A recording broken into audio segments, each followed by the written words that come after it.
Hola Luis, ahorita que se empiecen a conectar, te digo si me dejas a mí de host o a quién podemos dejar, ¿eh?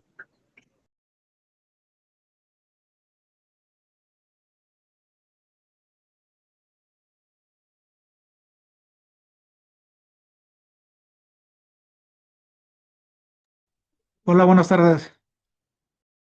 Hola, buenas tardes.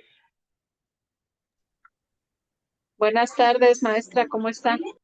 Hola, Perlita, ¿qué tal?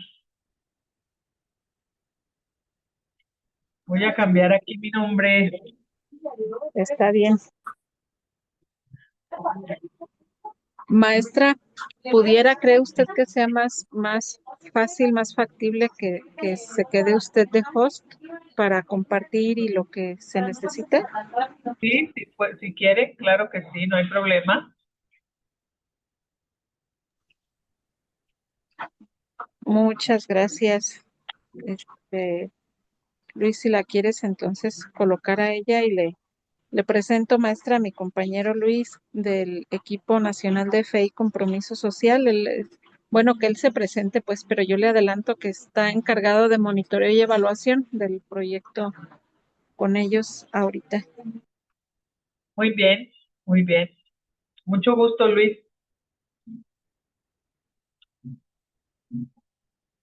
Hola, buenas tardes, maestra. Mucho gusto. Sí, como dice Perlitas, soy su compañero en la dimensión de fe y compromiso social.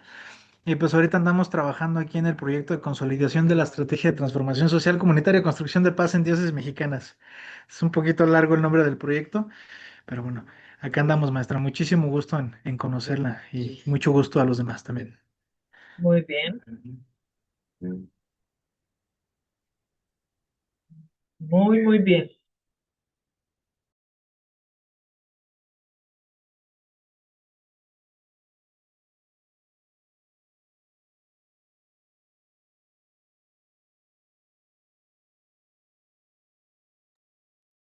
Vamos en tiempo todavía, vamos a dar unos minutitos de que se sigan conectando.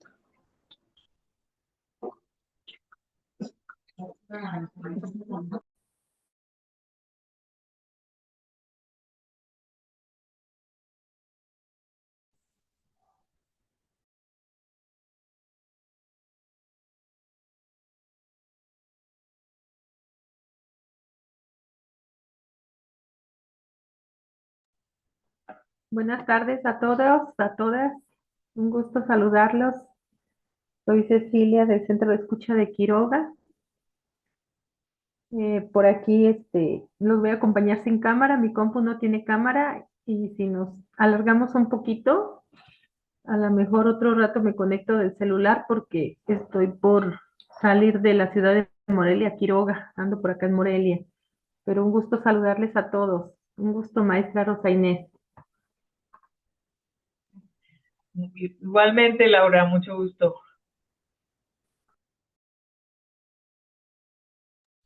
Bienvenida, Ceci. Qué bueno que estás aquí. Aquí estamos, Perlita, gracias.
los 6 meses tenemos una certificación en el sistema.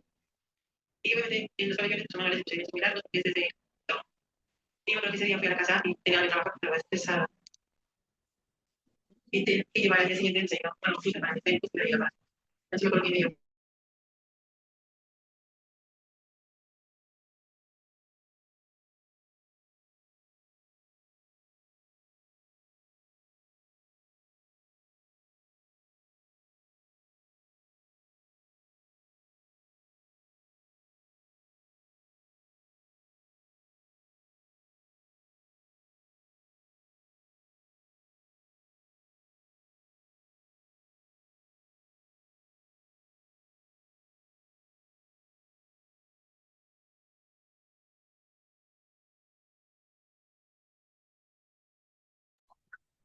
Bienvenidos los que van llegando, Berito, Marce.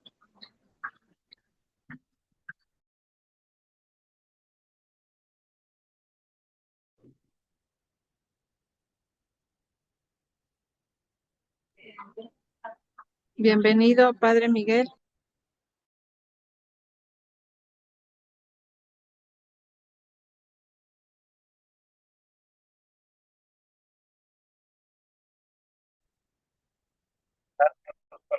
Saludos a todos. Tenemos aquí problemas de conexión. Vamos sobre la pista llegando a.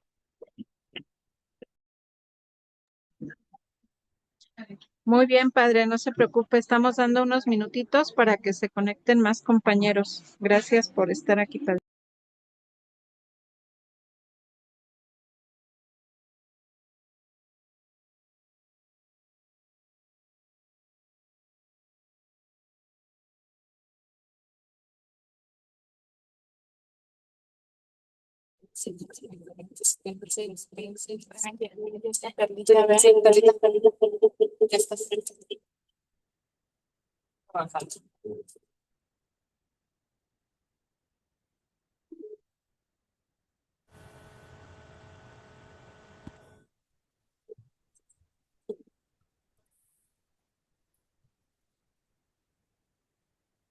Yo lo pongo, lo quito.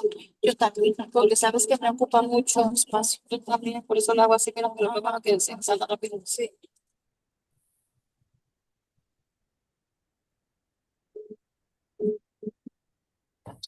Buenas tardes. Buenas tardes, Alejandra, bienvenida. Mira cómo está aquí la señora. Gracias. Y ella se me quiere apagar, machito, no. Madre Ale, qué gusto, bienvenida. Ya decía yo que ese nombre me parecía familiar y esa voz mucho más. Hola. Rosa Inés, buenas tardes, qué gusto verte. Buenas tardes, hermana. Se va a visitar.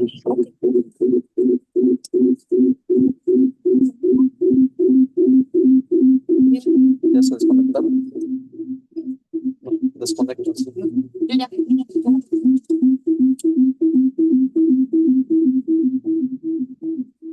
Ya, ya.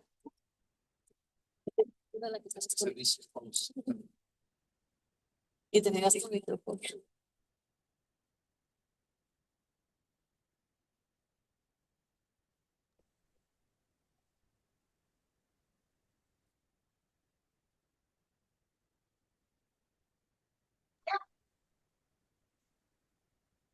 Bien, pues bienvenidos, bienvenidas todas. No sé si le parece bien, maestra, comenzar en respeto al tiempo de quienes se conectaron temprano. Igual vamos por ahí integrándonos. Antes de cederle el micrófono a nuestra queridísima y muy valiosa maestra Rosa Inés, quisiera compartirles un poco sobre ella. Me dice maestra si me equivoco por llenar. La maestra Rosa Inés Floriano Carrera es una reconocida experta en construcción de paz, reconciliación y doctrina social de la Iglesia. Ella tiene más de 24 años de experiencia en el sector humanitario, ha trabajado en mediación, diálogo social y ha sido consultora para la Conferencia Episcopal de Colombia. Su labor ha sido destacada en la pastoral social y en proyectos de primera infancia. Su formación y experiencia es administradora pública con especialización en doctrina social de la Iglesia. Ha sido pieza clave en el Secretariado Nacional de la Pastoral Social de la Cáritas Colombiana, su origen es colombiano. Ha tenido un rol en Latinoamérica, donde es referente en formación para Cáritas de América Latina y el Caribe. Tiene múltiples reconocimientos y ha sido vinculada a iniciativas de reconciliación, justicia y paz por el Papa Francisco. Se especializa en transformación de conflictos y en el diálogo social, y esto es solo un muy poquito, un botón muy pequeñito de la muestra que pudiéramos dar de toda la experiencia y sensibilidad que estaremos recibiendo de ella en esta semana. Maestra Rosa Inés, a nombre del Padre Miguel Ángel Gaona Pineda, director de la Pastoral Social Cáritas Morelia, del Padre Jesús Alcázar, responsable de la Dimensión de Fe y Compromiso Social, y del Padre Rigoberto Beltrán, asesor también de este equipo. Le damos la más cordial bienvenida a usted y a todos ustedes. Somos todos suyos, maestra. Gracias, Perla. Muchas gracias por la presentación. Pero así como hemos invertido un tiempito en presentarme, me gustaría muchísimo también saber con quién tengo el gusto de compartir este espacio. Me parece muy importante que vamos a compartir durante 4 días reflexiones, aprendizajes. Por eso me gustaría mucho que me digan con quién me estoy encontrando el día de hoy. Yo sé que son todos y todas agentes de Pastoral Social Cáritas en sus parroquias que están llevando un servicio muy importante en los esfuerzos que hace la Iglesia en México por aportar a la transformación social y a la construcción de la paz. Pero me gustaría saber quiénes son, de qué parroquias están y qué hacen, digamos, básicamente. Por eso agradeceré mucho si hacemos una presentación muy breve de cada persona y si quieren voy dando la palabra para que así vayamos. Quisiera invitar a que empiece Itzel Azucena. Adelante.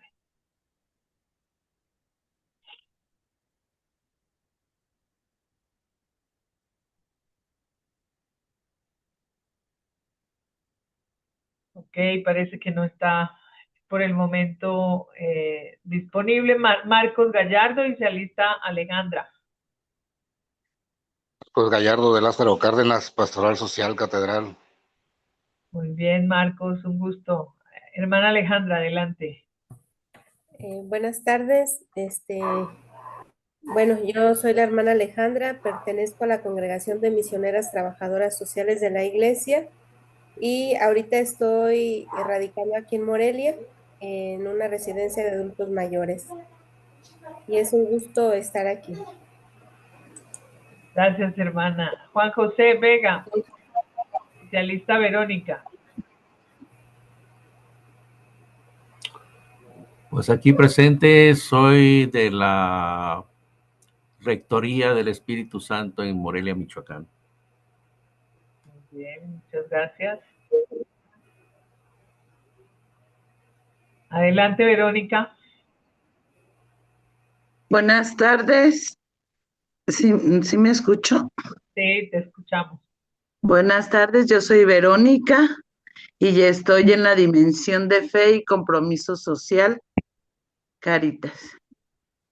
Gracias. Elvira Huerta y después se alista Conchita. Hola, buenas tardes. Soy de Lázaro Cárdenas, Pastoral Social. Muy bien, Conchita, gracias. Elvira, adelante. Yo soy Elvira de Cáritas Morelia. Gracias, Elvira. Hortensia. Hola, buenas tardes. Yo me llamo Hortensia Mata Vázquez. Estoy en el centro de escucha de Lázaro Cárdenas, Michoacán, y en la parroquia de Nuestra Señora de Guadalupe, la Pastoral Social. Muy bien, gracias. Laura Cecilia.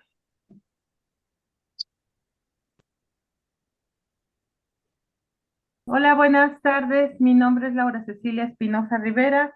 Pues soy también parte de la Dimensión de Fe y Compromiso Social, participando en el equipo Levadura de la parroquia de San Diego de Alcalá en Quiroga.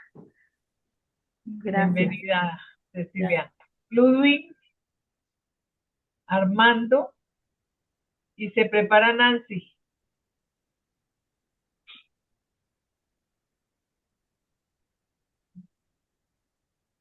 Nancy, adelante.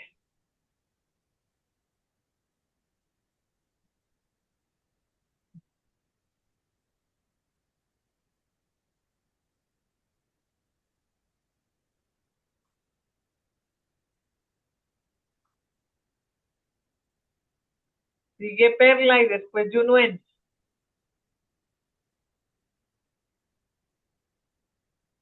Gracias, mi nombre es Perla García. Estoy en el Centro de Escucha Diocesano de la Arquidiócesis de Morelia en la Dimensión de Fe y Compromiso Social. Muy bien, dice Ludwig que está configurando, pero que es de Morelia. Bienvenido, Ludwig. Yunuen, después sigue Lulú. Hola, ¿me escuchan? Buenas tardes. Sí, te escucho.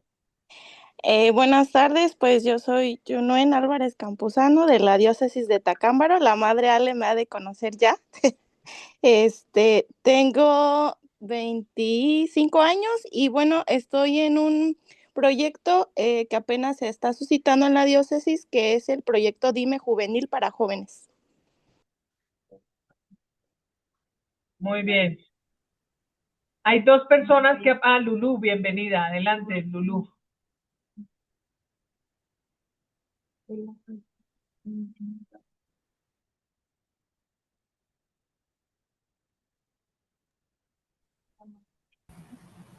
Hola, buenas tardes, soy Gina de la diócesis de Morelia, estoy en el centro de escucha Tatabasco de la Piedad, Michoacán. Qué gusto saludarte, maestra, y saludos también a todas las compañeras.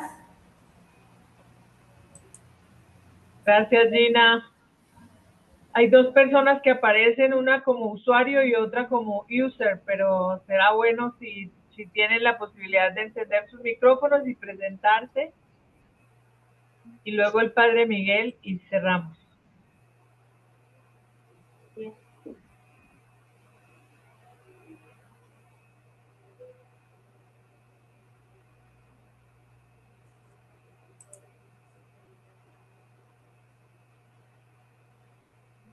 Bueno, muy bien. Vamos a empezar. Para empezar, pues decirles que durante estas 4 sesiones vamos a estar compartiendo sobre pues la realidad en la que está inserta nuestra presencia como iglesia, como rostro de la iglesia, pero también como manos y pies del Dios amor que quiere a través de la caridad hacerse presente en la realidad sufriente de nuestro pueblo latinoamericano y que a partir de ahí hacer experimentar su cercanía en el pueblo y sobre todo que a través de nosotros quiere hacer caricia para quienes sufren, digamos, no solo las realidades de pobreza, de desigualdad, de migración, todas esas realidades y cómo podemos nosotros entender desde los valores del reino una posibilidad de ser levadura de transformación en esas realidades.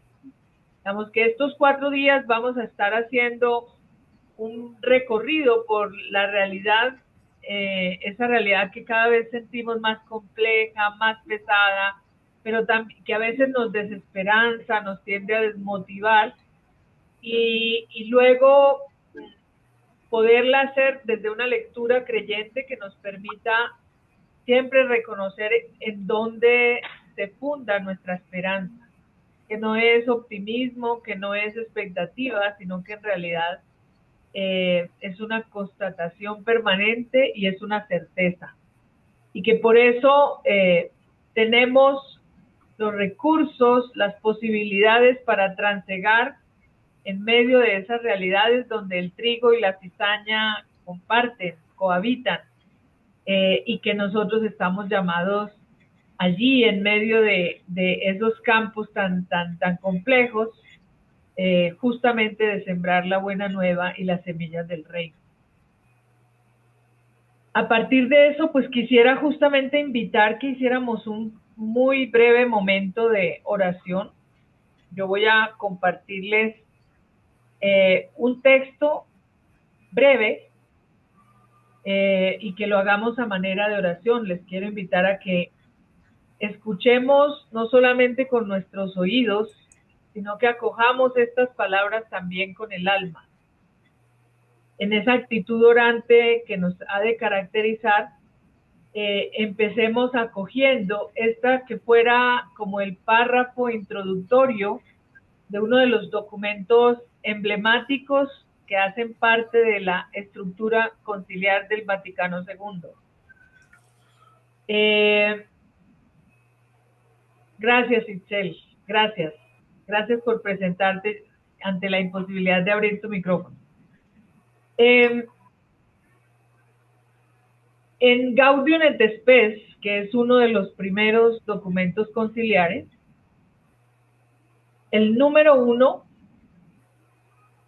dice los gozos y las esperanzas, las tristezas y las angustias de hombres y mujeres de nuestro tiempo, sobre todo de los más pobres y de cuantos sufren, son a la vez gozos y esperanzas, tristezas y angustias de los discípulos de Cristo. Nada hay verdaderamente humano que no encuentre eco en su corazón. La comunidad cristiana está integrada por hombres y mujeres de fe que, reunidos en Cristo, somos guiados por el Espíritu Santo en su peregrinar hacia el reino del Padre y hemos recibido la buena nueva de la salvación para comunicarla a todos. La Iglesia, por tanto, se siente íntima y realmente solidaria del género humano y de su historia. Yo les invito a que un minutito ahí en silencio, si le ayuda a concentrarse, cerrar sus ojos, háganlo y profundicen en estas palabras.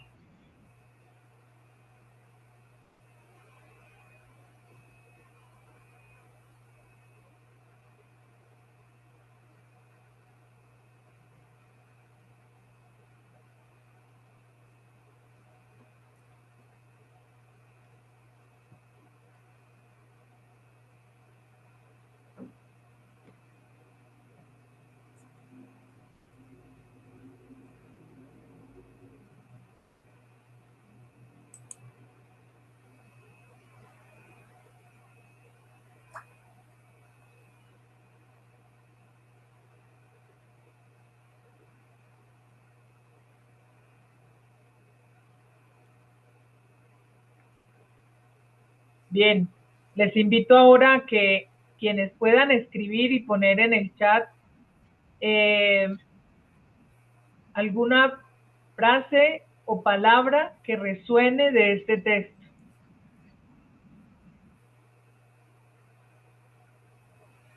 Y si no la pueden escribir en el chat, pueden abrir su micrófono y expresarla abiertamente.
El gozo es el... A ver, aquí, gracias Juan José. El gozo es el sentimiento más genuino resultado del amor. Yunuen, un peregrinar guiados por el Espíritu Santo hacia el Padre Eterno. Muy bien. ¿Alguien más?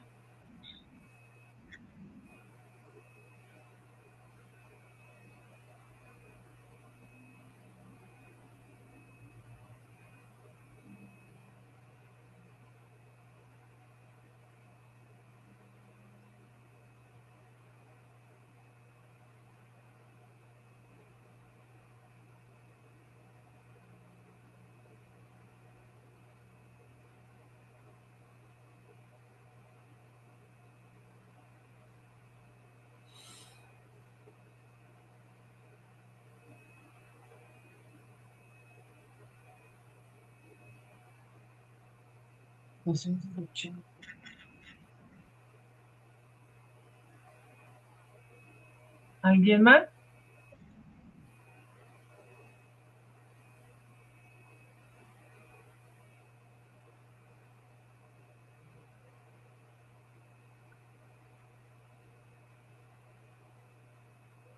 Somos iglesia íntima y solidaria que nos acerca a nuestra comunidad, siempre guiados por el Espíritu Santo. Gracias, Gina.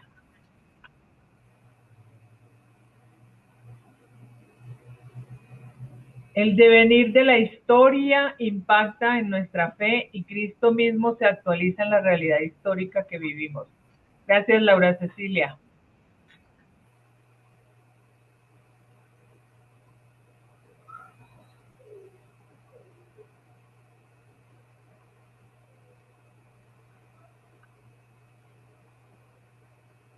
Muy bien, pues justamente quiero invitarlos a que cerremos este primer momento con esta oración, pidiéndole al Señor que así como en este primer número de Gaudium et Spes se muestra de una manera tan preciosa el rol de la Iglesia y de su presencia en la vida de la humanidad, y que todo empieza con la capacidad de la Iglesia de escuchar el clamor del pueblo, de escuchar el sufrimiento de los seres humanos, porque no puede haber justamente esa solidaridad y esa intimidad de la realidad con la cual se hace solidaria la Iglesia si no empieza por escuchar. Y justamente he querido llamar esta primera sesión así: nada hay verdaderamente humano que no encuentre eco en su corazón. Señor Jesús, enséñanos a mirar el mundo con tu compasión y a llevar en el corazón la vida de nuestros hermanos. Que nada verdaderamente humano nos resulte ajeno, ni el dolor de quien sufre, ni la esperanza de quien lucha, ni la alegría de quien ama, ni el clamor de los pobres y de la tierra. Haz de tu iglesia una presencia cercana, sensible a las heridas de la humanidad y fiel servidora de la dignidad, la justicia y la paz. Amén. Muy bien, con esta oración introductoria vamos a empezar justamente a tener están viendo mi presentación, ¿cierto? Solo que la voy a ampliar para que todos la vean. ¿Ahí la están viendo bien? Sí. Sí, maestra. Muy bien. En esta primera sesión vamos a hacer una aproximación a la realidad. Y me gustaría empezar preguntándoles a ustedes cuáles son como esos rasgos de la realidad que nos generan ciertamente dolor, miedo, desesperanza y que producen mucho sufrimiento, digamos, en el entorno en el que nosotros vivimos, concretamente en nuestras parroquias. ¿Cuáles son esos rasgos de la realidad que más nos duelen, que nos generan incluso agotamiento, agobio, que nos hacen sentir a veces algo de frustración, de cansancio? ¿Cuáles son esos rasgos de la realidad, así, la realidad que palpamos, esa que tenemos cerca? Ustedes son quienes están en el punto más íntimo de esa relación entre la iglesia y la sociedad, porque ustedes están pues en el campo, en la realidad cotidiana. No están dentro de una gran estructura, ustedes están en la realidad que es allí en las parroquias donde ustedes hacen su labor al servicio de la iglesia y de la sociedad.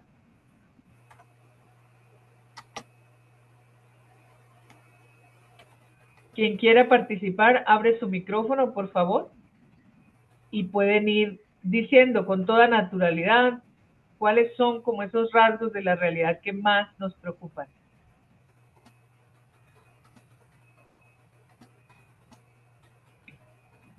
Están muy tímidos. Bueno, dentro del lugar donde yo estoy dando mi apostolado, el abandono, eso que mencionaba el Papa Francisco, el descarte de las personas mayores, y un poquito de, pues, de violencia hacia algunas mujeres. Bien, gracias, hermana. Ha destacado dos cosas. La hermana, cuando se presentó, nos decía: yo trabajo en un apostolado que es asistiendo al adulto mayor. Y ahora nos dice, uno de los rasgos más dolorosos que yo palpo ahí es que eso que habla el Papa Francisco de la cultura del descarte tiene rostro propio en estos ancianos, que son abandonados, completamente dejados de lado, descartados por la sociedad. Gracias, hermana. Y lo otro, lo de la violencia contra las mujeres. Bien, muchas gracias. ¿Alguien más? Anímense porque ustedes son los que ponen el polo a tierra, y si no, mi presentación se va a quedar por allá en una cosa elevada que no les va a aportar mucho. Así es que mi punto de partida es lo que ustedes me puedan aportar de la realidad que ustedes viven. Yo, Marine, Adelante, Laura. para mí algo que me agota o me cansa, me desmotiva, es ver la apatía ante el dolor humano, la indiferencia que nos volvemos indiferentes, pues como inhumanos, y el distanciamiento de los jóvenes en la vida espiritual y de fe y el camino que están siguiendo como de mucho vacío interior. Gracias. Gracias, Cecilia. ¿Alguien más?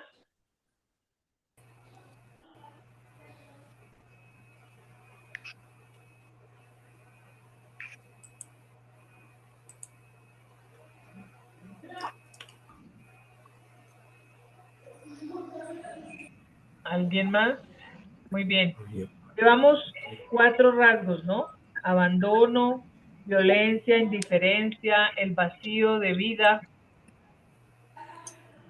Veo que algunos me están tal vez escribiendo en el chat, pero yo no lo puedo ver. Si me ayuda alguien a irlos leyendo. Mientras tanto, Juan José, que levantó la mano. Adelante, Juan José. Sí, en los momentos que estamos viviendo hasta el día de hoy, pues puede ser las ideologías de género, la falta de perseverancia en nosotros que no a veces flaqueamos por algunas razones y a veces nos motivamos. O sea, estamos en un mundo ahorita bombardeado por todos los medios, ya sea auditivos, visuales, en los cuales la manifestación pues ahora sí que del enemigo está casi 24 horas. Gracias, Juan José. Tú has agregado ideología de género y la saturación, digamos, de mucha información, ¿no? Así es, así es. Muy bien, muchas gracias. ¿Alguien más? Comparto el chat, Rosa Inés. Adelante, Perlita. Nos dicen por aquí, bueno, Me preocupa la indolencia aprendida de la sociedad y sus diferentes sectores ante el sufrimiento de los más vulnerables. Nos dice María de Lourdes, la falta de caridad en nuestra parroquia, la violencia. Nos dice Gina, la falta de indiferencia, falta de valores humanos, nuevas ideologías que hacen que el ser humano va adoptando. Ok, muy bien. Muy bien. Ahora, además de estos rasgos, salieron más o menos unos 10 que están muy asociados a todo este tema de la indiferencia, el descarte, y sobre todo como al individualismo. Y también se habló un poco de cómo vivimos en un bombardeo de información que hace muy difícil poder diferenciar qué es la verdad de la mentira entre todos los medios que se mueven y la cantidad de información. No hay tiempo para el discernimiento porque estamos siempre en medio de mucho, y eso nos está bombardeando de agendas falsas, de ideologías, y también pues de una lógica de violencia que también es verbal, que también está en las narrativas presente, ¿no? Muy bien. Ahora quisiera lanzarles una segunda pregunta. ¿Qué cambios perciben ustedes en la comunidad? Por ejemplo, vamos a poner un hito histórico. ¿Ustedes recuerdan en qué año fue la pandemia? 2019. 19, 20, más o menos el 21 ya íbamos retornando más o menos a la normalidad. Pongamos ese hito, el antes de pandemia y después de pandemia. ¿Qué cambios perciben ustedes que a partir de ese hito que fue la pandemia de COVID, ustedes percibieron? Por ejemplo, que pudieran decir, antes de pandemia las cosas eran así, este asunto, esta realidad era así, pero después de pandemia se volvió así. Traten de pensar un poquito, estoy metiéndolos un poquito en la dinámica para poder adentrarnos en la riqueza del magisterio de la iglesia para ayudarnos a desentrañar esas cosas tan complejas que la realidad tiene y que no se vale quedarse en la superficialidad de ver la realidad como una lista de mercado, ¿no? Entonces, traten de pensar al menos en una cosa que ustedes identifican que la pandemia del COVID marcó un hito de transformación, es decir, hay un antes y hay un después. ¿Qué se modificó?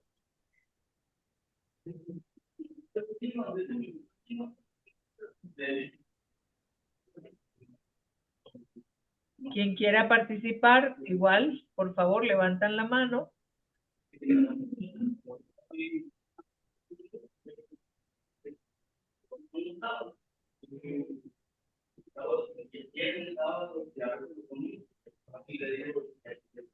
Yunuen, adelante. Bueno, creo que una de las cambios, es decir, antes creo que fue el hecho de no estar tan conectados en la tecnología, al menos no las 24/7. Después de pandemia,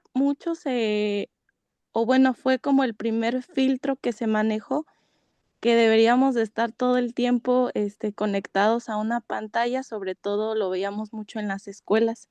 Entonces creo que ahí el ser humano hizo con una conexión, hablo del después de la pandemia, se volvió como una conexión muy fuerte que muchos o varios se volvieron pues esclavos de la misma.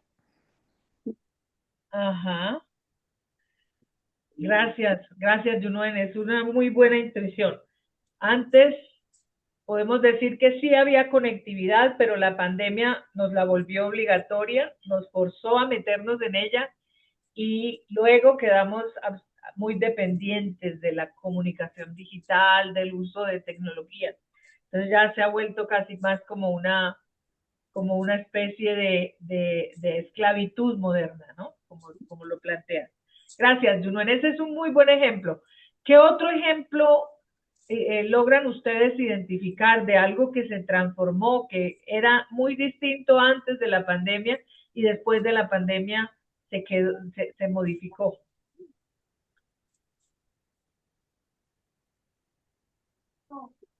Bueno, otra cosa que también sucede.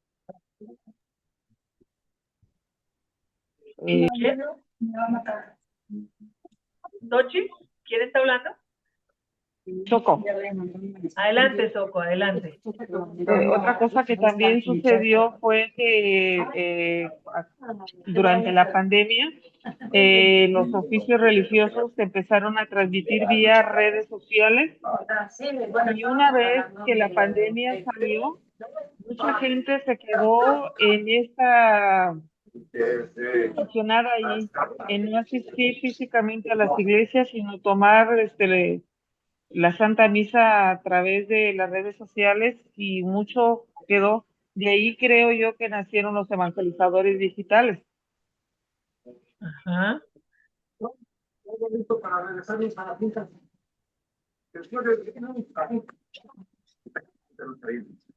Exactamente, ese es otro muy buen ejemplo relacionado con el anterior, pero es un muy buen ejemplo. Adelante, Ariadna, y no sé si Juan José está levantando la mano, se le quedó levantada, lo mismo Junuet, y luego sigue Gina. Entonces, Ariadna, adelante. También en el ámbito de la salud mental, vimos cómo a partir de la pandemia aumentaron los casos de ansiedad, de depresión. Igual en el ámbito familiar hubo más divorcios y mucha gente empezó también a darle más importancia a su salud. Gracias, muy bien. Gina, adelante.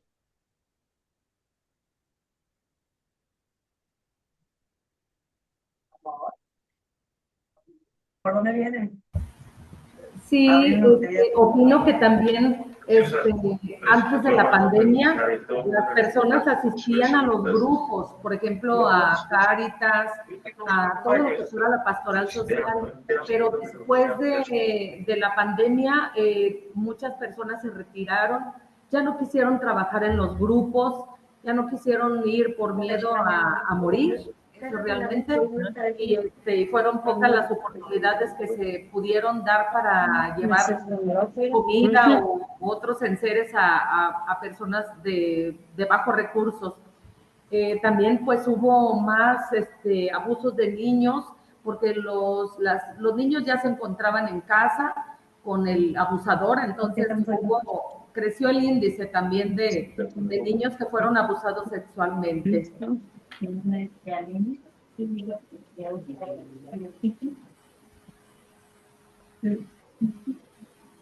Bien, ¿alguien más? Gracias, Gina, muchas gracias. Juan José y luego Elvira. A ver, mira, la situación se volvió crítica en el asunto de que cuando nosotros, creo que alguien tiene abierto su micrófono. Sí, ya lo silencié. Ok, mira, lo que sucede es lo siguiente, antes y un después. Antes, pues todo lo veíamos muy normal en el asunto de que pues íbamos a misa cada domingo, los grupos de las comunidades trabajábamos, ahora sí que normalmente como se venía haciendo todos los días y siempre. Sin embargo, cuando sucedió la pandemia, ahí entramos en un daño bastante grave en nuestras conciencias. Y esto se refiere a que en un momento dado, al ver el gran miedo que se tenía por ser contagiados y todo, y que empezamos a aislarnos, pues nos aislamos no nada más del mundo, sino también de nuestras actividades y principalmente de nuestra actividad religiosa. Muchas personas que pues obviamente no tenían el conocimiento, pues ahora sí que de la tecnología, de los avances tecnológicos, pues se aisló completamente, ya que no tuvo la oportunidad pues de ver algunas misas a través de las redes sociales, y esto pues formó un hábito que ahora todo mundo dice, bueno, pues yo no voy a misa el domingo, pero pues yo la escucho por mis redes sociales.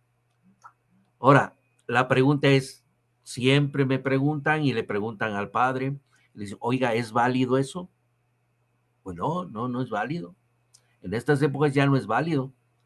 Anteriormente se hacía eso por una necesidad, pero realmente hubo tantas cosas y tantas aberraciones en ese tiempo de pandemia. Por ejemplo, en Estados Unidos, las hostias las embolsaban y las mandaban a los hogares, que para que hicieran la comunión a través de las redes. O sea, hubo muchas cosas que pues no cabían y obviamente dejaron hábitos y esos hábitos pues han dañado, como quien dice, a la población religiosa católica, ¿sí? Las ha dañado. ¿Por qué? Porque ya con si antes decíamos, bueno, pues voy a ir a misa, ahora con la mano sentida dicen, no, ya no voy a misa, mejor la escucho a través de mis redes sociales. Digo, ese es uno de los daños que obtuvimos de la pandemia. Y realmente es lo que nosotros tenemos que recuperar. Todos los que estamos acostumbrados, yo soy de la escuela de pastoral y pues yo a mis hermanos continuamente les aconsejo que a nuestros hermanos los ayudemos a regresar al redil, porque obviamente estamos muy afuera del redil muchos. Y muchos que anteriormente eran personas que trabajaban mucho dentro de nuestras comunidades y que ahora quedaron con ese hábito de las redes sociales. Eso es todo. Gracias, muchas gracias. Elvira, y luego Perlita, ¿me ayudas por favor si hay novedades en el chat? Adelante, Elvira.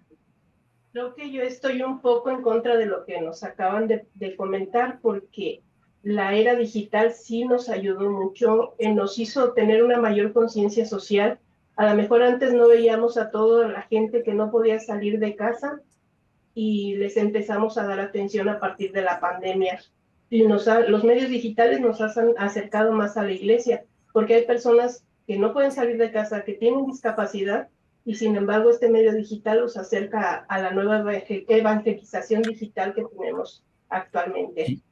Sí, estoy de acuerdo en lo que estás diciendo. Sin embargo, yo me refiero a las personas mayores, no a una persona como tú. Tú no sé qué edad tendrás, yo tengo 70 años y realmente hay personas que en las iglesias, habemos personas que tenemos esta edad y seguimos trabajando en la iglesia, ¿sí? Y seguimos laborando. Yo soy licenciado en informática, yo no tuve problema alguno para poderme introducir en este medio, pero sin embargo, hubo muchos hermanos que tuvimos que ayudarles para que se pudieran conectar, enseñarles a utilizar el Zoom, enseñarles a utilizar muchos medios que para ellos era completamente desconocido. La era digital para ellos llegó de un solo trancazo, y eso para el momento de la pandemia, pues entraron hasta en desesperación. Y es cierto, yo tengo todavía amistades dentro de la iglesia que todavía no entienden este sistema, y jóvenes también, ¿eh? Ajá. Sí, ciertamente creo que los dos tienen puntos muy razonables, muy positivos, en términos de que, como bien dice Elvira, la era digital vino para quedarse, ayudando a generar conectividad, a democratizar la información, pero también Juan José nos hace ver algunos desafíos que eso nos presenta, que se puede volver en un nuevo factor de exclusión para las personas que no tienen ni las herramientas ni el conocimiento suficiente para poder acceder a ellas. Entonces se vuelve una nueva brecha frente a otras personas que toman la delantera porque tienen más acceso a información y demás. Entonces, son dos puntos muy importantes para entender que los fenómenos tienen desafíos y tienen oportunidades, y eso es justo el punto que sigue sobre el que vamos a conversar ahora. Pero me parece muy bien que logren plantear cómo una misma realidad nos presenta varias facetas, ¿no? En clave de desafíos, pero también en clave de oportunidades. Muchas gracias a los dos. por este aporte. Perlita, ¿hay algo en el chat que quisieras agregar? Sí, maestra, nos comentan por aquí que algo que hubo también es las personas que se alejaron de la iglesia, reafirmando lo que comentaban nuestros compañeros, dudan de ellas por las modas del Internet. Niños y jóvenes, nos comenta Hortensia, niños y jóvenes ya no hacen actividades como antes, esto después de la pandemia. Ajá. Nos dice también Hortensia que antes de la pandemia más gente visitaba a los enfermos y en las calles y a los marginados.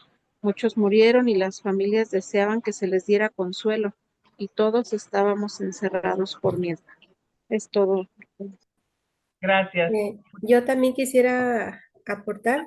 Adelante, Alejandra, adelante.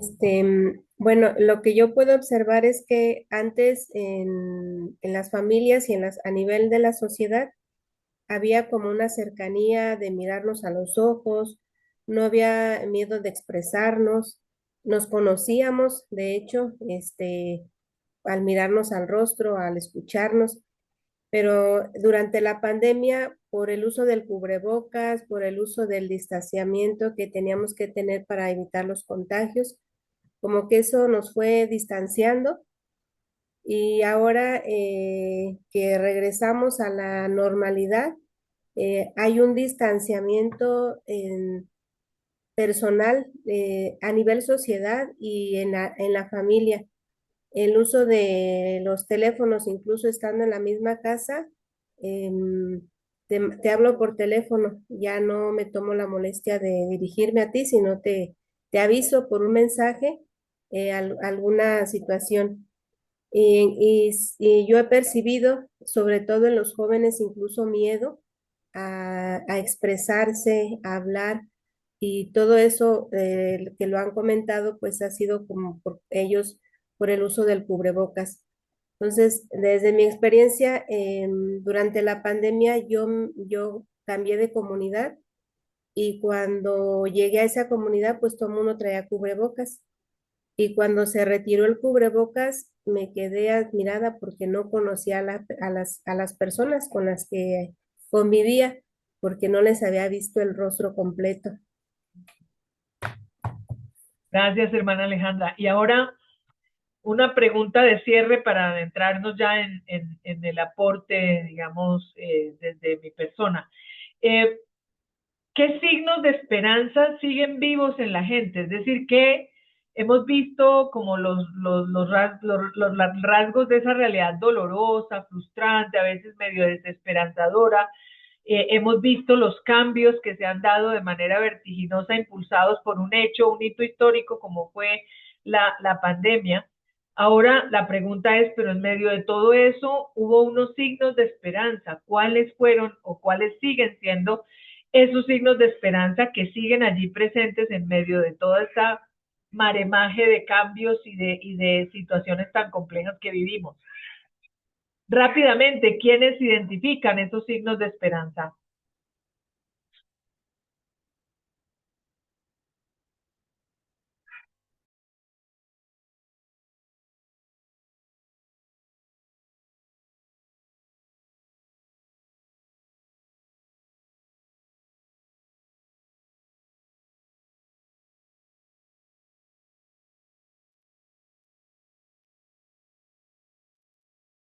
Por aquí hay, dice, María Lourdes escribió, en la pandemia nos ayudó mucho la tecnología, porque hasta el catecismo se les daba el tema, pero sí afectó porque algunos ya la utilizan mucho. Bien, eso es como todavía de la parte anterior. Gina, ¿estás levantando la mano o se te quedó levantada? Maestra, se me quedó levantada, perdón, pero mire, también les quería decir que yo a las 7 me retiro, pero mañana nos vemos primeramente Dios. Vale. Si hay tarea, pues les pido a mis compañeras que sean tan amables de enviármela por WhatsApp. Sí, va a haber una tareita sencillita, pero la va a ver. Muy bien. Muchas gracias, maestra, qué gusto verla. Un abrazo a la distancia. Un abrazo. Gracias. Juan José. que a pesar de todo aún hay fe. Exacto, Hortensia. Juan José, ¿levantaste la mano o se te quedó levantada? Así es. Las oportunidades siempre las está dando el Señor. Realmente nosotros tenemos una gran oportunidad, todos los que trabajamos a favor del Señor, tenemos la gran oportunidad de poder trabajar arduamente sobre de estos temas, sobre todo la recuperación de la fe. Mucha gente ha perdido la fe, hay mucha gente que pues perdió a sus seres queridos y obviamente esa es una manifestación de un resentimiento hacia nuestro Señor, que por qué se llevó a mi hermano, porque hubo familias que se murió el papá, los hermanos y quedaron otros hermanos y la mamá. Entonces, ese resentimiento, aunque no nos lo dicen, pero lo percibimos, ha dado a una pérdida de fe y ahí es donde nosotros tenemos esa oportunidad de poder trabajar y esa es la esperanza. Ya lo dijo el Papa Francisco, la esperanza no defrauda, ¿verdad? Y verdaderamente así es como es en mi ámbito, que es pues ahora sí que evangelizar, porque yo soy de la escuela de pastoral. Me he dado cuenta que he ido poco a poquito teniendo pues algunos resultados y la verdad, yo los veo con mucha emoción porque pues son las semillas que vamos sembrando y que quizás en el momento que no estemos aquí puedan germinar, ¿verdad? Eso es todo. Muy bien, muchas gracias. Perla, adelante. Gracias, maestra. Y un signo de esperanza lo encuentro en la creatividad que no solo la iglesia, sino otros sectores sí, otras personas encontraron hasta para hacer la caridad, para hacer redes de manera diferente, como también los que pudieron estar confinados, si bien es cierto que se reflejó la violencia o se evidenció un poco más la violencia familiar, también es cierto que otros tuvieron oportunidad de fortalecer lazos más fraternos y yo diría dos palabras también, ¿no? Somos sobrevivientes y fuimos resilientes. Y creo que eso es algo que la pandemia no se podrá llevar. Así es, Perlita, muchas gracias. Por aquí escribe María del Rosario, hay más evangelizadores en línea y sin pena del que dirá. Eso es totalmente cierto. Muy bien, muy bien. Si alguien más en el camino lo pueden ir poniendo allí en el chat, perdón, y mientras vamos avanzando. Por un lado, como un punto de partida para hacer esta inmersión en la realidad, pues es ubicarnos desde dónde la hacemos. O sea, nosotros somos personas, hombres y mujeres de fe.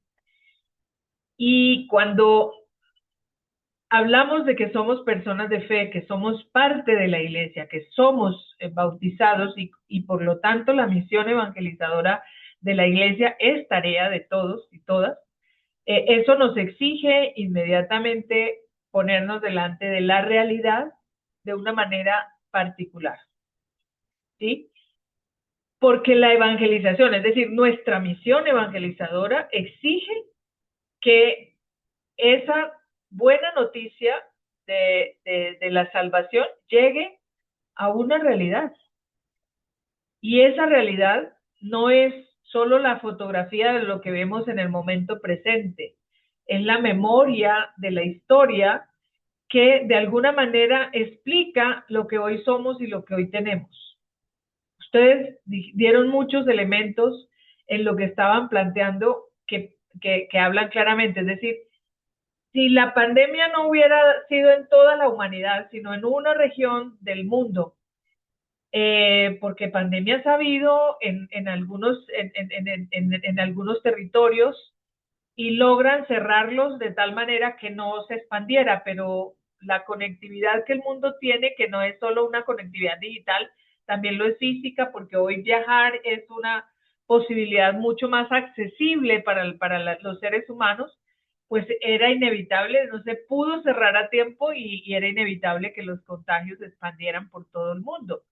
Y entonces, si eso no se hubiera dado, en otras épocas hubo pandemias también, pero las hubo muy focalizadas y el resto de la humanidad ni por enterada de lo que significa una pandemia. Solo esta que de alguna manera a todos nos llegó a alcanzar, nos permitió entender lo que significa una realidad de esta naturaleza. Y entonces, hoy podemos entender nosotros por qué muchos de esos rasgos que ustedes han descrito. Nos tenemos miedo, el contacto físico se volvió más difícil para las generaciones y sobre todo para los niños y niñas que digamos, que nacieron, que se les dice la generación pandemia justamente porque pues es la generación que nació en el aislamiento y que en el medio del aislamiento el patrón de protegerse es más importante y entonces no fácilmente le dan la mano a una persona. Para muchos otras generaciones el contacto físico nos era muy necesario, muy indispensable, pero también esos patrones se modificaron. Entonces podemos ver cómo la historia de alguna forma también explica lo que somos en la fotografía del presente. Entonces nosotros no podemos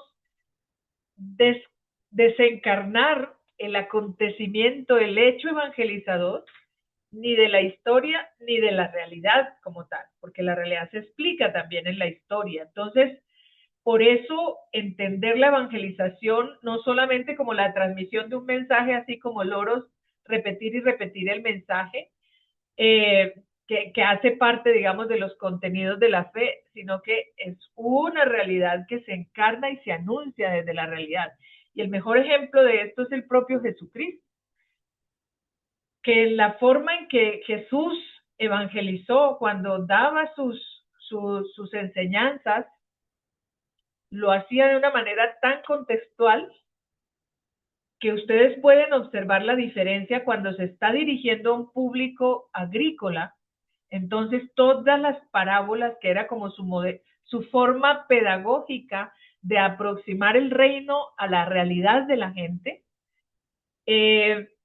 lo hace de una manera encarnada en esa realidad. Entonces, toda su pedagogía a través de las parábolas hablan en ese sentido, es decir, hablándole a campesinos sobre el mundo rural, sobre el mundo agrícola, y entonces todo el tiempo está comparando la buena nueva desde la perspectiva de la semilla, de la siembra, porque es lo que hace parte de la realidad de ese pueblo.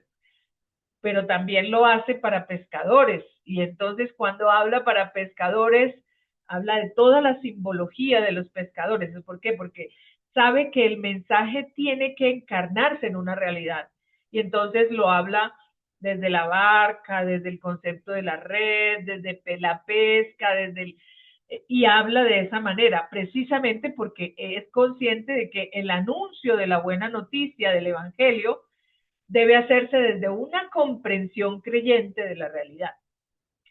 Pero que esa realidad, y a mí me gusta mucho un texto por allá en el profeta Isaías que me parece precioso porque describe como la mística de la evangelización, cuando dice la palabra, ¿sí? Es como la lluvia que desciende de los montes, ¿no?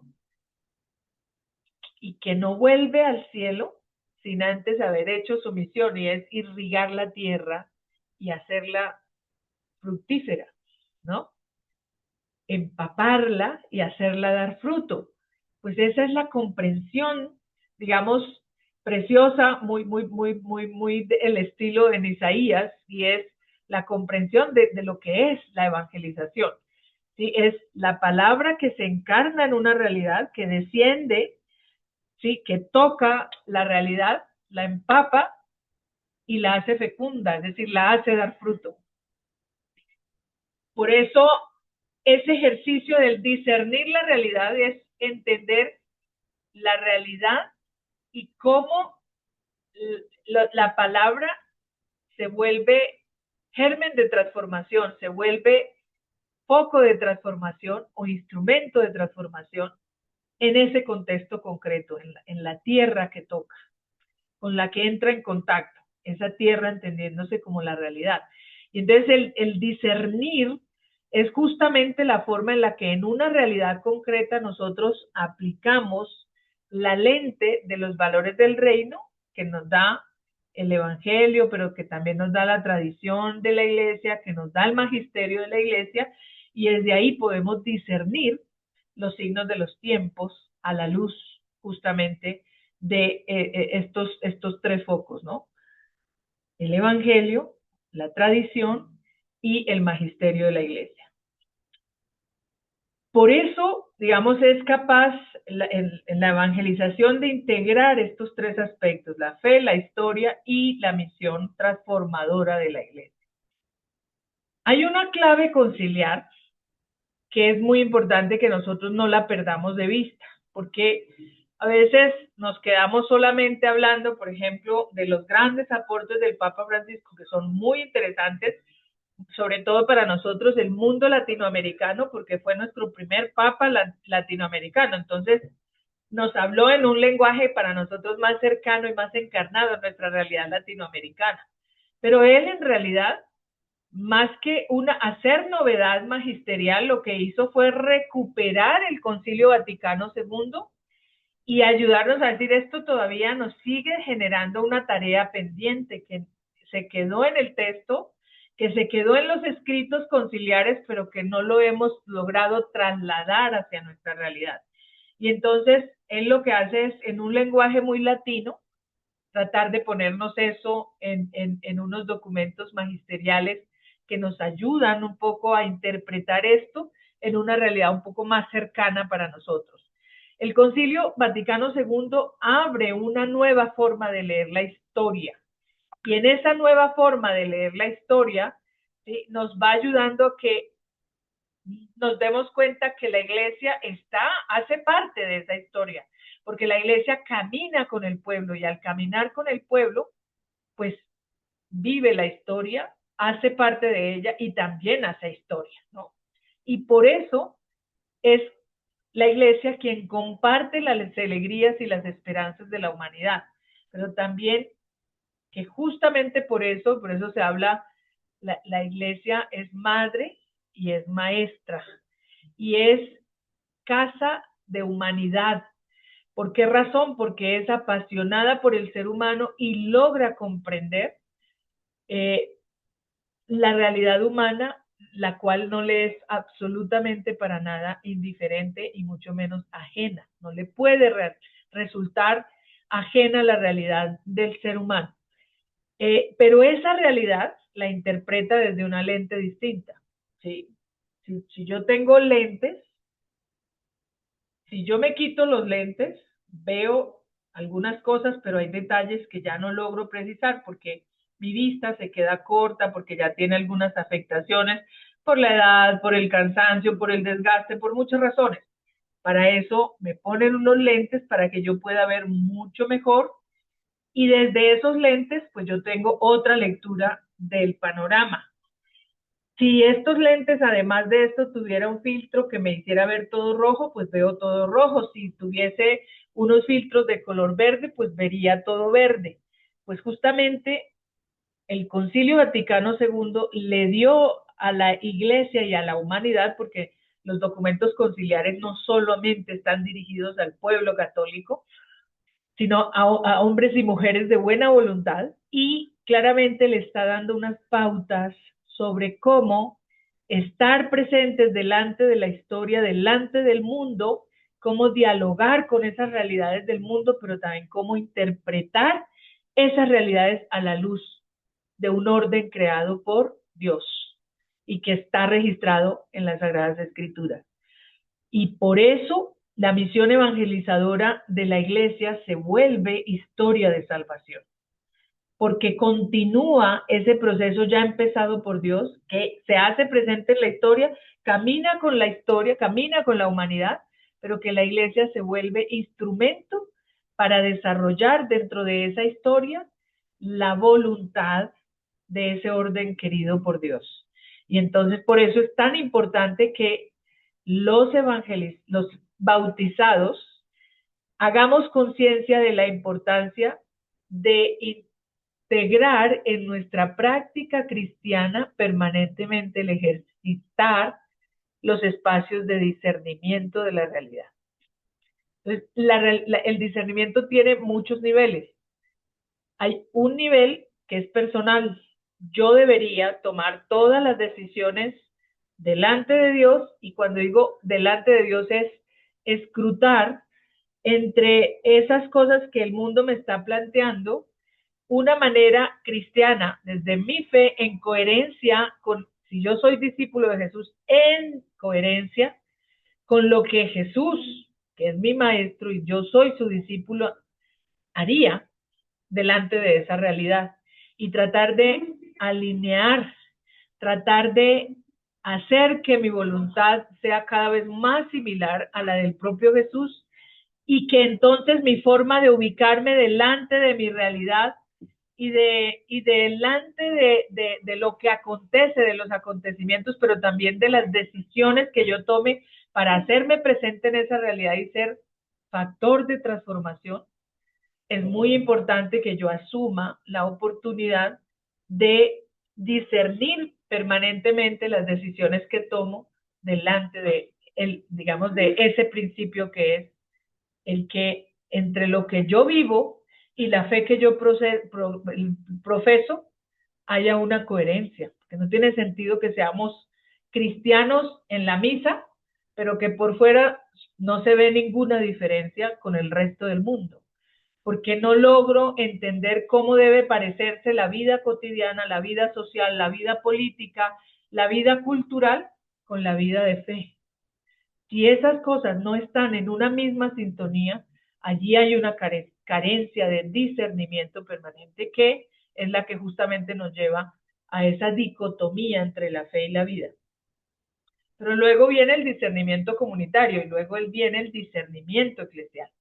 La Iglesia tiene como práctica importante, de hecho, en el motu propio del Papa Benedicto XVI, en el número 3 sobre la caridad, dice: toda acción caritativa de la Iglesia debe estar precedida por un profundo discernimiento de la realidad, porque lo que hacemos desde la buena intención nada más, sin un discernimiento, corre el riesgo de hacer más daño que bien. Y por eso él nos lo plantea. Y cuando estoy hablando de un motu propio sobre la caridad, estamos hablando que ya es un mandato del derecho canónico. Entonces lo pone como norma, es decir, ninguna acción caritativa se debe hacer simplemente porque nos pareció. Y entonces por el capricho, donde quiera que yo voy, saben que yo pasé por aquí porque queda la plaquita. Este es el agente estrella de los comedores parroquiales. Entonces sabemos que la persona pasó por aquí porque donde quiera que fue instaló un comedor parroquial. Pero eso fue discernido. Esa es la explicación que tendremos que darle al Señor. Ese es el punto que hace la diferencia, y por eso la Iglesia latinoamericana tomó los documentos conciliares y los fue trayendo para encarnarlos en la realidad latinoamericana y hacer que ese mensaje cale en nuestros propios sufrimientos, en nuestras propias realidades. Y a partir de allí, durante las conferencias de Latinoamérica y el Caribe, pero particularmente destaco estas 4, Medellín, Puebla, Santo Domingo, aquí me faltó Río de Janeiro, perdón, y Aparecida, en las 5 asambleas latinoamericanas y caribeñas, que no es otra cosa que tomamos los discernimientos de la Iglesia Universal y les damos un rostro propio.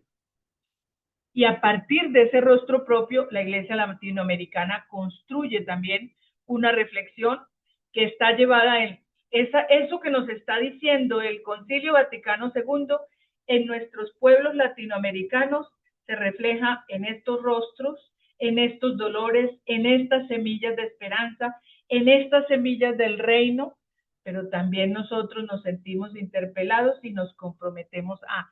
Esa es la dinámica, por lo menos, de las 4 primeras, digamos, documentos de la Iglesia latinoamericana. En el quinto, que es Aparecida, la lógica y la estructura en la que está presentada es un poquito distinto, pero en todo caso, es una reinterpretación de una iglesia que quiere dejar de ser autorreferencial, que quiere dejar de ser una iglesia que se mira a sí misma para ser una iglesia en salida, en conversión permanente y que camina de una manera distinta ese discipulado misionero, ¿sí? Porque esa intuición sale allí, que después el Papa Francisco, que tuvo un papel preponderante en Aparecida, una vez llegado a su pontificado, pues la reinterpreta en el Magisterio Universal en una encíclica que se llama Evangelii Gaudium, que tiene una lente preciosa para entender los signos de los tiempos de esta época. Todo eso que ustedes han descrito en los factores que describieron, en los rasgos de la realidad, ya sea en clave de desafíos, de dolores, de angustias, pero también en clave de esperanza, todos esos factores es lo que hoy nosotros llamamos, fíjense que muchas lecturas sociológicas de la realidad tienden a decir, la humanidad está viviendo una policrisis. Eso seguramente ustedes lo han escuchado en los medios, en las redes sociales, y el magisterio de la iglesia nos está diciendo, no es simplemente una suma de crisis lo que la humanidad está viviendo. Lo que estamos viviendo es una especie de noche epocal. ¿Qué significa una noche epocal? Es el momento más oscuro, que es cuando ustedes entran a un cuarto tan oscuro que no saben dónde queda, con qué te vas a enfrentar, y todo el tiempo andas así sumamente prevenido porque no sabes con qué te vas a topar y te pueden lastimar. Eso es más o menos lo que representa para el ser humano y para la humanidad un cambio de época. Es un momento de mucho oscurantismo, de mucha oscuridad, en el que no solamente hay muchas crisis, sino que está la agonía, hay una tensión entre la época que está agonizando pero se resiste a morir y la época que está viviendo los dolores de parto para nacer. Es decir, la agonía de una época en decadencia y la emergencia de una nueva época viviendo los dolores de ese surgimiento, de ese nacimiento. Está marcado por el dolor. Todo cambio de época siempre trae consigo mucho dolor. Lo importante es que no nos quedemos allí. O sea, ese cambio de época está atravesado por 5 factores que son, y el Papa Francisco los describe sumamente bien en Laudato Si. Estamos viviendo unas transformaciones tecnológicas vertiginosas, que es lo que ustedes han descrito maravillosamente bien.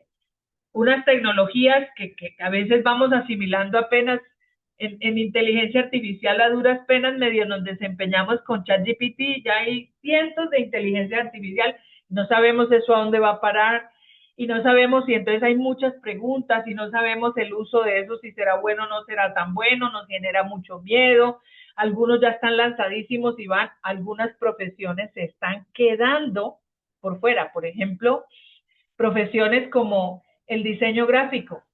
¿Para qué pagas un diseñador gráfico que te haga no sé qué tantas cosas cuando tú se lo pones a una inteligencia artificial? Y hay gente que se está quedando sin empleo porque la revolución tecnológica está tan avanzada y genera que está dejando por fuera a un montón de personas, de trabajadores. Por eso todo cambio genera aspectos positivos en términos de que el trabajo rinde, se puede aprovechar más, pero también genera una serie de desafíos que es importante reconocer. Entonces no podemos ni absolutizar una cosa como plenamente buena, pero tampoco la podemos satanizar como absolutamente negativa, porque lo cierto es que todo cambio tiene implícito unos desafíos y unas oportunidades. También se vienen presentando, por el tema de las interacciones, un reconocimiento de que estamos interconectados. Entonces, hoy conocemos con mucha facilidad las culturas. Eso que antes estaba vetado para conocerlo, hoy es absolutamente accesible a través de la internet, de una cantidad de formas, pero eso mismo está mutando, generando mutaciones culturales. Entonces, los pueblos, como los pueblos originarios, están viendo con angustia cómo sus nuevas generaciones están perdiendo sus usos y costumbres porque están integrando y mutando una serie de simbologías, de narrativas, de imaginarios sociales y de representaciones que las están incorporando y que están dejando de lado muchas de sus tradiciones, de sus usos y costumbres, y hay mucho miedo de perder este tipo de cosas. Entonces las mutaciones culturales también son un rasgo distintivo de este cambio de época. La crisis ecológica, que ya el Papa Francisco nos la describió bastante bien, en Laudato Si, donde nos dice, estamos llegando a puntos de no retroceso, pero fíjense ustedes todavía cómo esos poderosos grandes que consumen y devoran, porque petróleo, que devoran energía, que devoran, que depredan, ahora hasta se inventan guerras para quedarse con los recursos naturales de nuestros países, y entonces todo esto porque, y luego en su narrativa es mentira, lo del cambio climático no existe, eso es una farsa. Y por otro lado, ver cómo los pueblos originarios ven cómo se está perdiendo la Amazonía y con eso rompiéndose el balance, y estamos viendo los estragos de cómo las lluvias hacen estragos porque no hay nada que contenga y preserve la estabilidad climática, y entonces rompiendo esa armonía, pues vienen los desastres en la forma que lo estamos asistiendo. Pero todavía escuchamos cómo muchos poderosos de la humanidad siguen negacionistas frente a la crisis ecológica y climática. Entonces, este es un rasgo propio del cambio de época, pero vemos cómo hay todavía gente que se enfrenta porque es parte de la tensión. Cambios en el trabajo y en los vínculos. Ustedes lo han dicho, para muchos, muchos ya no quisieron regresar a cambios, a trabajos presenciales, por ejemplo. Sobre todo, hubo muchas madres de familia que en tiempo de pandemia tuvieron la posibilidad de estar cerca a sus hijos, y aunque tenían que compartir trabajo con sus realidades familiares, a veces eso se volvía agobiante, pero también muchas lo dicen, pude estar cerca de mis hijos y verlos crecer. Y entonces hoy por hoy hay una cantidad de parejas, de familias jóvenes que no están dispuestos, que tienen muy claro qué cosas no quieren perderse en su vida y prefieren otras dinámicas laborales que no les quite el tiempo y el espacio que han logrado ganar a partir de comprender otras lógicas laborales.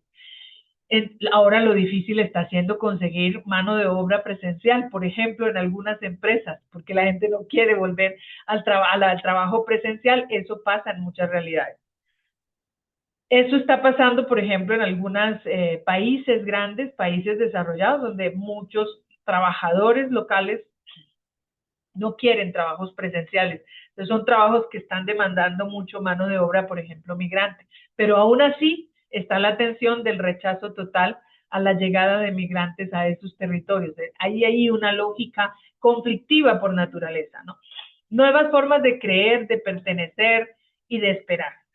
Eso es un rasgo concreto de un cambio de época.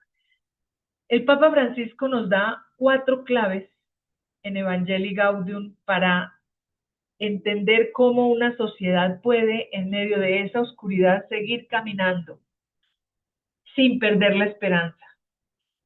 Y son 4 claves que pareciera ser complicado entenderlas. Y ahí viene un poco la tarea con la que nos vamos a quedar para el día de mañana. Él dice, el tiempo es superior al espacio. La unidad prevalece sobre el conflicto. La realidad es superior a la idea y el todo es superior a la parte. Vamos a hacer solamente una ronda de reacciones de qué entendemos por cada uno de estos, ¿sí? El tiempo es superior al espacio.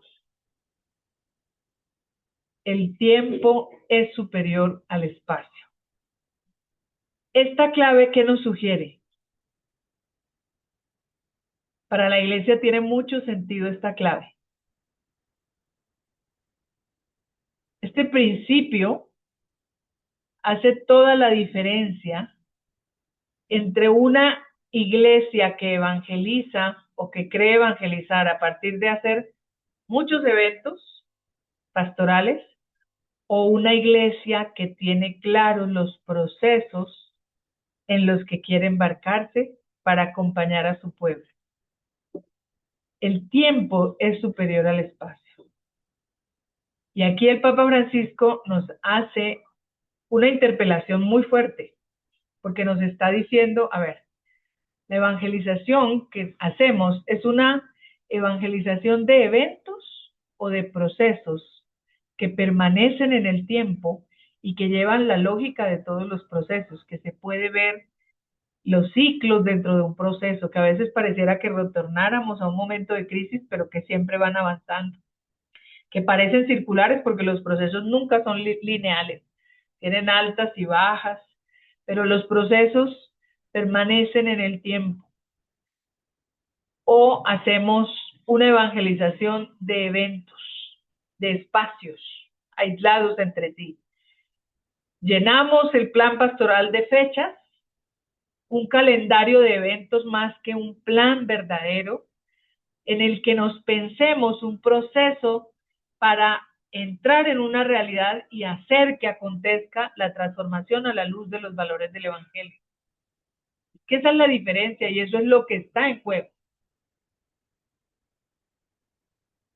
Piénsenlo un poco, yo les voy a dar el texto en Evangelii Gaudium, donde está este capítulo, porque es muy importante tener estos 4 principios para poder entender luego cómo él nos plantea una propuesta integrada, una dimensión social que es inseparable de toda la realidad evangelizadora, porque es que también tuvimos el error de separar las distintas áreas, de repartir la evangelización entre áreas y departamentos.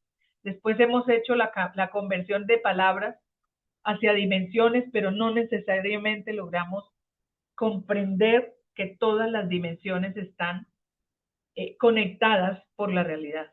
Y ahí viene el principio número 3. Cuando cada quien se queda con una idea de lo que es la evangelización vista desde su nicho, y más cuando la evangelización ha sido compartimentada en áreas, la iglesia se condena a sí misma a responder a ideas más que a realidades. La realidad no está separada. Por ejemplo, la familia es la familia, que tiene adultos mayores, porque a veces viven los abuelos con la misma familia, que tiene niños jóvenes de distintas edades, pero nosotros en la realidad, sí, tenemos una idea de la evangelización que para hacerla más especializada, nos separamos y entonces trabajamos la pareja por una parte, los adultos por otra parte, los jóvenes por otra parte, y la realidad familiar, ¿dónde se quedó? La pastoral de la familia es más una pastoral de padres que de la familia. Y entonces la realidad es superior a la idea que nosotros tenemos. Entonces, claro, ahí entra en conflicto la necesidad de comprender la integralidad frente a la especificidad. Ciertamente a veces es necesario tener lentes específicas para poder ver finito, como las lentes bifocales, que tienen una parte abajo dividida en la que cuando yo necesito precisar la mirada de cerca, entonces aplico la lente de abajo, pero luego levanto la mirada y veo por todo el lente para ver la realidad completa. Eso es la diferencia entre la realidad y la idea. Si yo logro comprender la realidad de la familia en su totalidad, aunque luego tenga que mirar la particularidad de la niñez, pero no perdiendo la conexión con la familia, entonces yo estoy entendiendo este principio de la realidad es superior a la idea. Y lo mismo, el principio 2, la unidad prevalece sobre el conflicto. Siempre el mundo evoluciona a partir de tensiones, de conflicto. Pero el conflicto tiene siempre una oportunidad. El conflicto ni es bueno ni es malo, no es negativo ni es positivo. El conflicto será lo uno o lo otro dependiendo de la manera en que nosotros lo afrontemos, lo reconozcamos y lo tramitemos. Y por eso dice, aunque siempre la realidad humana, desde que haya coexistencia, la realidad se desenvuelve en medio de tensiones y conflictos. Por eso no hay que satanizar los conflictos. Pero lo que es cierto es que estamos tan interconectados que necesitamos es encontrar que aunque esto se rompió, el conflicto es un síntoma que nos está manifestando que algo debe ser revisado y replanteado para que funcione. Pero por encima de esto que se averió aquí, hay un maremaje de relaciones que compactan y que es superior a eso pequeño que está ahí. Entonces la unidad prevalece sobre el conflicto, es poder decir, mire, usted milita en el partido verde y yo milito en el partido rojo, supongamos. Puede que en eso no nos pongamos tan de acuerdo y estaremos en tensión en el pensamiento político. Pero lo cierto es que usted y yo somos mexicanos y por ser mexicanos nos une una pertenencia mayor. Y entonces en lo que sí podemos ponernos de acuerdo, aunque no tengamos claridad, usted piensa de esta manera por la militancia que tiene y yo de esta otra manera, ¿cuál es el bien mayor para México? Y entonces poder sacar adelante unos mínimos que nos permita avanzar hacia un país mejor que le podamos dejar a nuestros hijos, aunque yo milite en el rojo y el otro en el verde. Eso es lo que significa la unidad prevalece sobre el conflicto. Y el último principio, el todo es superior a las partes. En ese todo es superior a las partes o a la parte, lo que quiere decirnos el Papa Francisco, esto parece chino, pero no es chino, es muy cercano a nuestra realidad. El todo es superior a la parte, lo que nos quiere decir es que si nosotros nos quedamos viendo la vida, la humanidad, la realidad en pequeños fragmentos, nos volvemos expertos en ese fragmento, pero nos perdemos la realidad del todo, es decir, ese panorama amplio.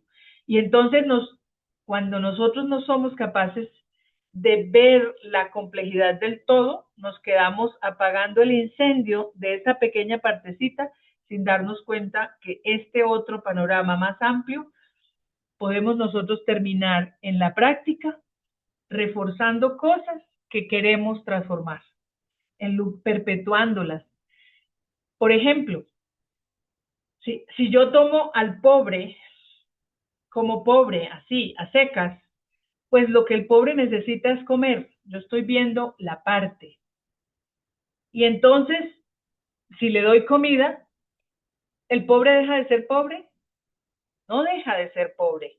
¿Por qué? Porque lo que he calmado es el hambre, pero lo que hay es un entramado de situaciones, dentro de ellos una violencia estructural que se llama desigualdad, que está dejando a esta persona por fuera de los medios de producción, de las oportunidades de vida digna, y entonces me doy cuenta que el pobre hace parte de una realidad más grande, que es el empobrecimiento, que sí está pensado por un sistema excluyente, que es lo que el Papa Francisco denuncia como las injusticias de una economía de descarte, por ejemplo.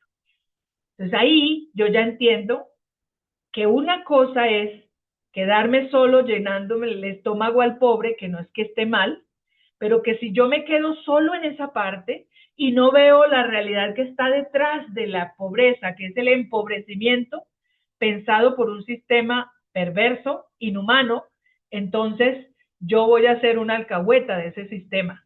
Y ahí es donde se hace toda la diferencia entre la asistencia caritativa y el asistencialismo, que nos vuelve cómplices de un sistema que empobrece a la gente y para el cual le somos muy convenientes. Esa es la gran diferencia. Entonces, con esto cierro un poco para decirles, por hoy, con esta dosis de aproximación a la realidad, quiero invitarles, porque vamos a llegar hasta el tema de, y en esto qué papel juegan, por ejemplo, la paz y la justicia.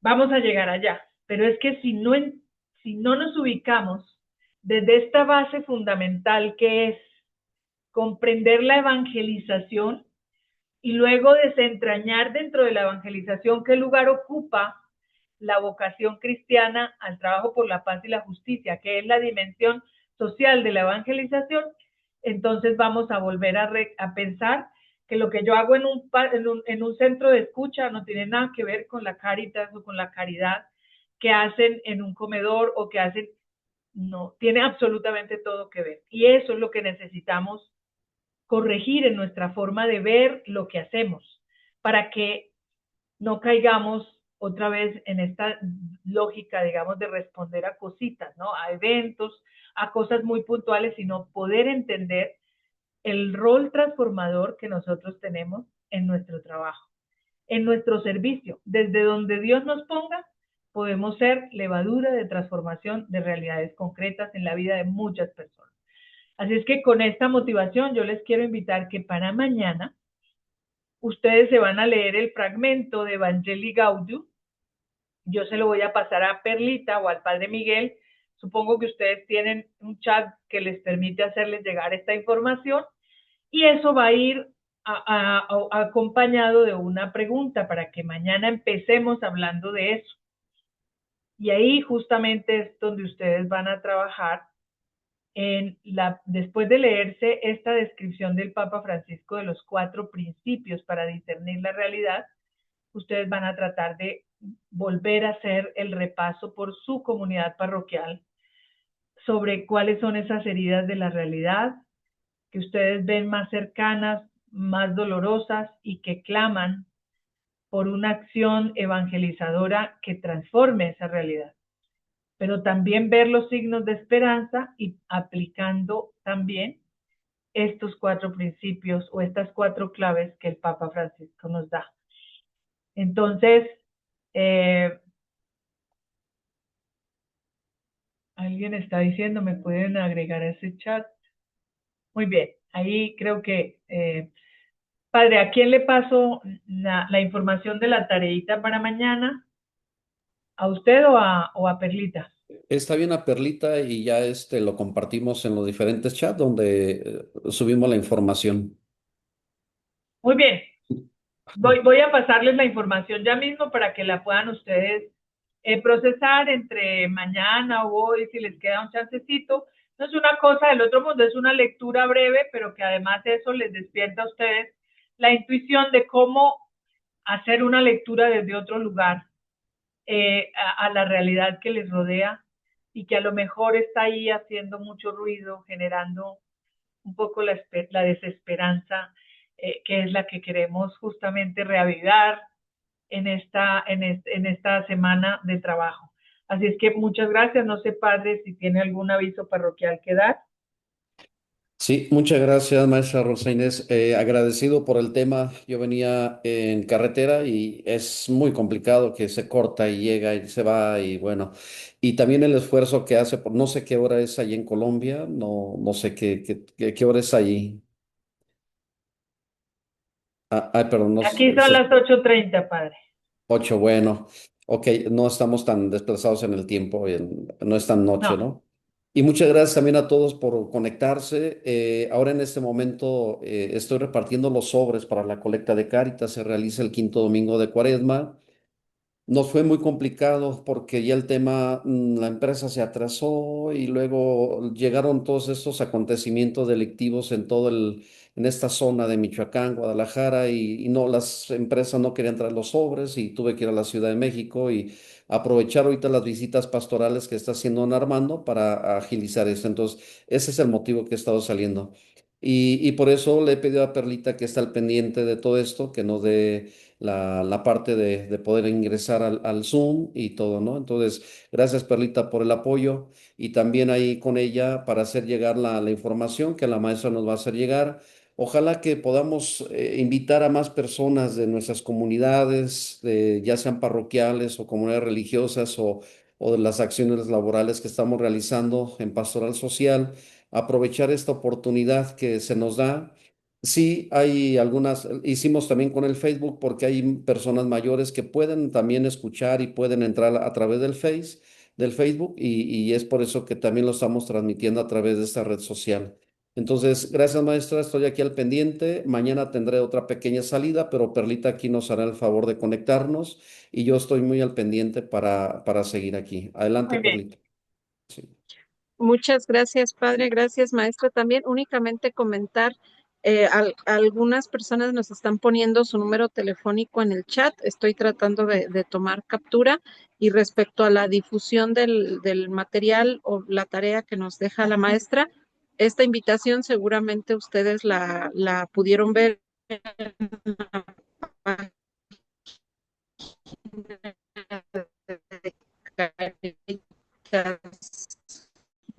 Morelia, Perlita, como o que no se escuchó bien. llegó pues de la provincia, Se está tenemos entrecortando, Perlita. algún grupo de eso, yo les dejo. Sí, sí, a ver, ustedes me dicen si me escuchan mejor. Bueno, voy Ahora a quitar sí, mi cámara. ahora sí. Ajá. Ahí me escuchan, te están poniendo en el chat su número telefónico para que los agreguemos. Nada más comentarles que no hay un chat específico sobre estas catequesis, sino que esta invitación se hizo a través de los grupos pastorales a los que ustedes pertenecen y también en la página de Facebook. Yo tomo nota de los números que me han dejado aquí y con gusto les comparto de manera personal el material que nos comparta la maestra también.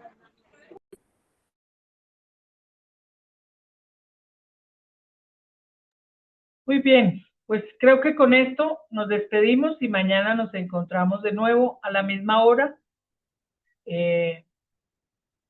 Y pues bueno, ahí le seguimos. Ok, muchas gracias, maestra. Gracias a todos. Bendiciones y que descansen. Muchas gracias, buenas noches. Chao, Marcela, gusto verte. Gracias, buenas noches. Hasta luego, bye. Gracias y buenas Gracias noches. a todos. Bye.